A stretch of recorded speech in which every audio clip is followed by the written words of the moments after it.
नमस्कार guys, welcome to the Upasana IAS academy. Myself Upasana Sarin. Guys, आज हम जो टॉपिक करने वाले हैं, ये टॉपिक आपको आगे द हिंदू न्यूज़पेपर और इसी के साथ साथ हमारे प्रीलिम्स के एग्जामिनेशन और मेंस के एग्जामिनेशन के लिए काफ़ी इंपॉर्टेंट है। यूपीएससी एस्पेक्ट से ये टॉपिक काफ़ी इंपॉर्टेंट है और अब हम इस टॉपिक के बारे में देखते हैं। सो गाइस, प्लीज़ आप लोग इस वीडियो को सुनते सुनते अपनी द हिंदू की कॉपी में नोट डाउन कर लीजिएगा। तो गाइस, आज का हमारा टॉपिक है constitutional secularism versus the political secularism.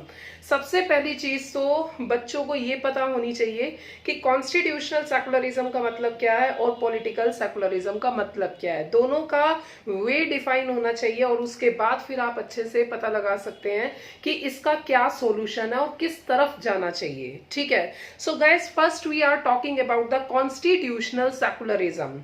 So guys, constitutional secularism में से अगर मैं सेकुलरिज्म की बात करूं, जो हमारे डॉक्टर बी.आर. अम्बेडकर हैं, जिन्होंने कॉन्स्टिट्यूशन को बनाया, तो कॉन्स्टिट्यूशन को बनाते हुए सबसे पहले आर्टिकल 25 क्लाउज 2 के अंतर्गत उन्होंने सेकुलरिज्म की बात को कहा था। Even the fundamental right, article 25, 26, 27 and 28, it talks about this secularism. The definition of pure secularism is in article 25 clause 2. So what does the mean of secularism? बहुत से बच्चों का क्वेश्चन होगा, सेकुलरिज्म होना चाहिए, सेकुलर का मतलब क्या है, रिलीजन का मतलब क्या है, व्हाट इंडिया इज। ठीक है। और गाइस, आपको एक चीज और पता होगी कि प्रियम्बल में भी सेकुलर वर्ड को जोड़ा गया बाद में 42nd अमेंडमेंट एक्ट 1976 में।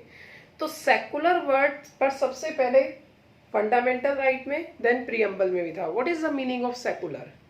सेकुलर का मतलब है state has no religion. Secular का मतलब है राज्य का कोई धर्म नहीं है। जब राज्य का कोई धर्म नहीं है तो state will do the respect to the religion and will not intervene into the religion.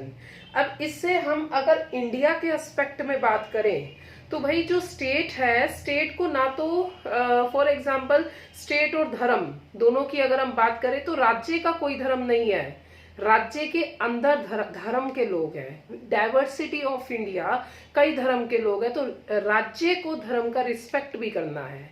ठीक है। राज्य किसी के धर्म में फोर्सफुल इंटरफेयर नहीं करेगा, राज्य किसी के धर्म में अपना दबाव नहीं बनाएगा, परंतु इसी के साथ साथ अगर वायलेशन होता है तो राज्य भी धर्म में इंटरफेयर कर सकता है।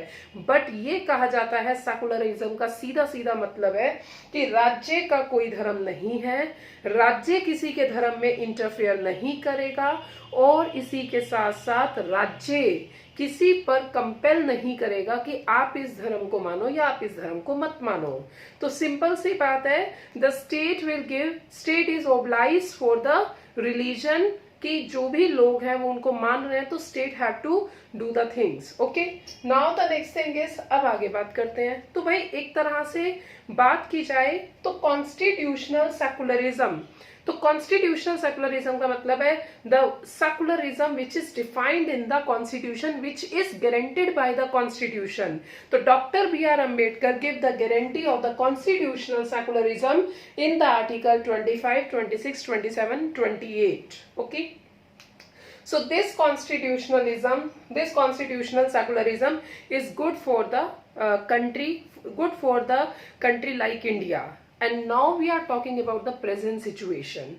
Guys, constitutional secularism तो है, पर कॉन्स्टिट्यूशनल सेकुलरिज्म लिखा भी हुआ है हमारे कॉन्स्टिट्यूशन में, बट कॉन्स्टिट्यूशनल सेकुलरिज्म की बात की जाए तो ये भी एक बहुत बड़ी बात है कि जो स्टेट है, स्टेट किसी भी कॉन्स्टिट्यूशन में सबसे ज्यादा ना तो फेवरेबल में आ जाए, ना ही इतना ज्यादा होली रिस्पेक्टफुल करने लग जाए, ना ही वो पूरी तरह से हट जाए। The state should act like to give the respect to the religion in a critical way, which is very important.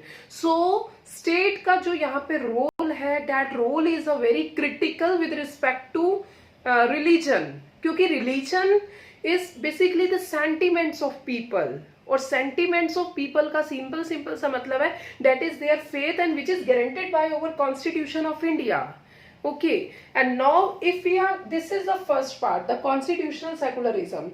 So we get to know about the constitutional secularism is good for the state as well as country like India.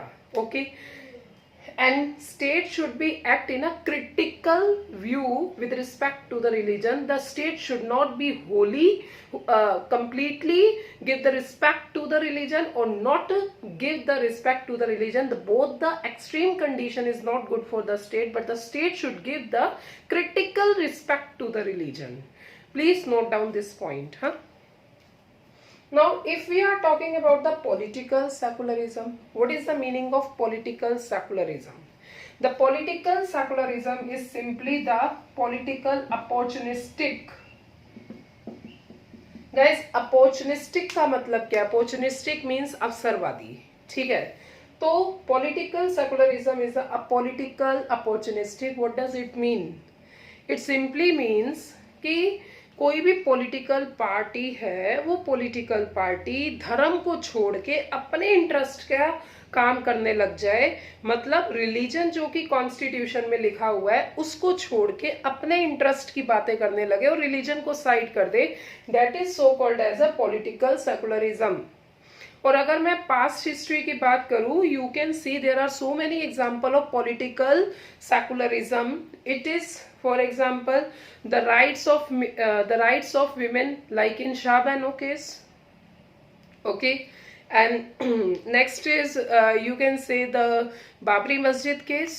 Okay, so somewhere the politics use it as a political secularism.